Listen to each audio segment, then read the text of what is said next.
tulkini dumi daraxtga siqilib qolibdi va uni dumini kesib tashlashga majbur bo'libdi. Bir tulki kelib, nega dumingni kesding deb so'rabdi.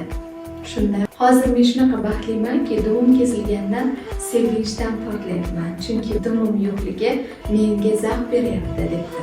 Uni eshitgan tulki ham borib dumini kestirib kelibdi. Dumi shunaqa qattiq og'ribdi va kelib, nega yolg'on gapirasan? Dumim shunaqangi og'riyapti, dumini kesish baxtli emas ekan-ku, baxt bermas ekan-ku deydi. Keyin u aytadi, agar men dumimda og'riqliligini aytganimda, meni ustimdan kulishi mumkin edi. Sen ham kulishing mumkin edi. Shuning uchun aytmadim va buni boshqalarga ham shunaqa baxtli deb aytishimiz kerak. Va ular biz dumim kesilganda baxtlimiz deb aytgani uchun juda ko'p tulkilar borib dumini kestirib ketdi. Va o'sha kestirib kelgan dumni ham hammasi birlashib dumini kesmagan tulkilarga qarab ustidan kulishni boshladi.